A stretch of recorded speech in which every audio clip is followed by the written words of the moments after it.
Good afternoon. Tony and I are here again to continue in our series of interviews about the Biosphere Project that he worked on. Today we're going to talk about the early stages where he started designing it on his drafting board until some stage where he was starting to distribute the information to various sources that might be of interest, that might find the project of interest. So Tony, we'll start with your drafting board. Okay. You had a drafting board that you built yourself? Yeah. To start off? I've always had some kind of drafting board, but I decided after I finished working in solar energy and I was trying to reorganize my life, Yeah. that I built a very nice drafting board. I mean, this doesn't sound like much to a lot of people, but I mean, if you're a designer, you know, you can get a lot of inspiration by just having a good drafting Pretty board. important tool. Yeah. So it was like a 36 by 48. It had a sliding roll. It had a mat on it. It had a built-in light table. You could take the mat off and you could use the light table, which was, I believe, was 18 by 24 inches with a couple of fluorescent tubes inside So of it. you could see through from behind if you needed to. The light came from behind. Well, yeah. I mean, you could do tracing, like Yes. one layer of drawing to another layer on top. Like, Yes. So, and I had an electrical control system that included some of these boxes that I made with plexiglass, actually, to hold duplex receptacles, and that there was an elevation control with a threaded rod that was rotating to lever the board up and down. And a digital control mechanism. Pretty flexible. Yeah, pretty yeah. And just so people remember, when Tony was starting this project with the drafting board, he didn't envision the whole biosphere as he sees it today, but he was really coming out of a situation where he'd gone through a pretty traumatic experience working in national defense. Yeah. He'd gone through an experience with building solar panels that was harmful physically to you. Weren't too many chemicals. Too many chemicals. Yeah. So he's kind of coming out of these two shocks to his system, and he wanted to build something. He wanted to do something constructive, and that's, I think, was the impetus behind the drafting board initially. You didn't see the whole project at that point. No. I just started. I just started doing creative works on the drafting. I did artwork initially. Okay. And then eventually, I started making some very crude drawings. And what were the drawings of initially, Tony? Initially, they were of the tower's geometry.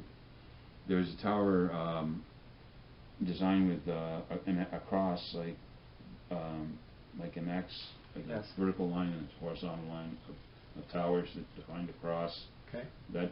That started off as just a whole series of towers, and then I realized, you know, I mean, if you want, at a certain point, I figured there should be 150,000 people, so I designed the towers to accommodate, so they would accommodate 150,000 people. So you were thinking, at that point, you were starting to think about something that would protect people. Yeah. Where people could go and live there. Yeah. Okay. So and that was based on your experience at National Defense. Yeah. Where it seemed like there was a world, world threat. Okay. Yeah. Okay. So I mean, when I started laying out the towers, I wanted them to all have light and air, fresh air access, not through a ducted system. Yeah. So you weren't thinking of a dome city at that point. Well, I was thinking of a covered city with trusses. Okay. And to support the roof kind of thing. Well, I mean to support a truss-based roof. Yes. But then I realized later that it'd be better for like deflection of weather patterns and stuff if it had a dome on top of that. Okay. So, and about the same time that I was starting to fill out the design, I found out about Biosphere 2 in Arizona. I don't know if you heard about Biosphere. Yes, a little bit. Yeah. And that was the first big self-contained, self-running biosphere concept that was developed. And they had some people stay in there for 8 people for 2 years.2 Basically. years, wow. Yeah, they only had to open it up once. Wow. There was outgassing from some of the concrete structures, and they needed to replenish some of the oxygen. Okay. I think they actually had lime tanks, I think they're called, in that too, for like artificial replenishment of atmosphere. So maybe that kind of spurred you on, or gave you a little bit Sure, it made me think, well, hey, I'm not the only one that's thinking about this to a certain extent. Yeah. They claim, I mean, that the people that funded that, or promoted it and developed it, claim that it was for like colonization of other planets. So if we went particularly Mars, yeah. Mars, okay. To investigate an artificial atmosphere. I mean, but I found out from other sources that there was some concern about preserving life on the Earth as well. in the context of atmospheric damage. Like, okay. Yeah. At what point did your faith come into the project, or did you see a spiritual connection to all this, Tony? It particularly kicked in. I mean, I was starting to think about. I was going to the Baptist church. Yes. I was starting to think about the Bible a lot. Okay.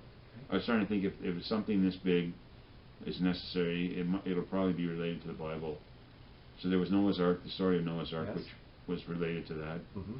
There was a scripture in Ezekiel of 4,500 by 4,500 cubits, which was pretty important, and that's about 1.25 miles by 1.25 miles, which is how big it is.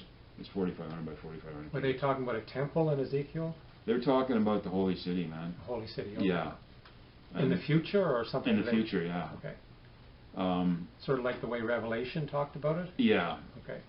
But Revelation is a different spec. It's 12,000 furlongs and 12 foundations, and I interpreted that differently than most people do. I mean, maybe we should include this in another recording. Yeah, we can go into more detail later, but suffice it to say that you started to see this project not just as a project, but as something that had a spiritual component to it as well. Tell me about, then you started to do more documentation, more design work. You had some information online. Tell me about some of the early attempts to publicize this to other organizations, like National Defense, for instance. I tried to take it to National Defense. They took it. I went to National Defense headquarters, and I had told them I had a package for somebody with cosmic clearance. Which is a very high level of security clearance. Yeah, I gave them a CD and a couple of tapes. They were like the foundation tapes, which I made with a friend called Peter Wayne Michael Moran. Okay. Peter Moran. Peter Moran. Yeah. And we worked on these tapes, describing how it's built in the context of it and everything. Okay. And so I gave these tapes to National Defense, somebody in National Defense, a sergeant with cosmic clearance, and I found out that they had published it on ArcaneNet, which is an Armageddon research network, as far as I know, or had something to do with Armageddon. This is a network that the it's a secure National network, Defense looks totally after? secure network, yeah. And then I flipped out and went through a bit of tribulation there. Yeah, but the point is that you got it out to those people, and somebody's read it and saw it, and I don't think they understood it though. Maybe not. Yeah. But it was given to them, and in good faith. Yes. Yeah. And the other thing that I remember you telling me about was you got involved with some radio interviews as well. Can you tell me a little bit about that? I mean, there was, I heard about, well, I knew Rob McConnell was a late night talk show host. Yes. Because I used to listen to him on CFRA, and I decided, well, he's got some pretty far out stuff he talks about with people that have far out ideas. Yeah. So I contacted him, I gave him some documentation, and he had me on for a radio interview. Okay.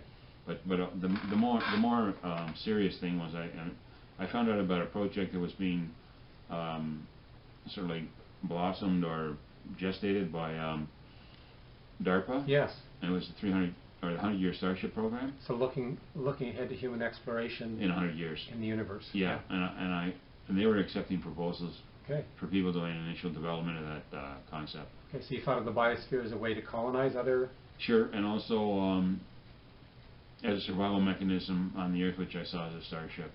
Okay, the Earth is a starship just like the other. Yeah, because I thought basically that there'd be some tribulation before 100 years comes, and if they're concerned about, I mean, a lot of people think that we should colonize other planets, humankind, to make sure that our species survives in case something happens to the Earth.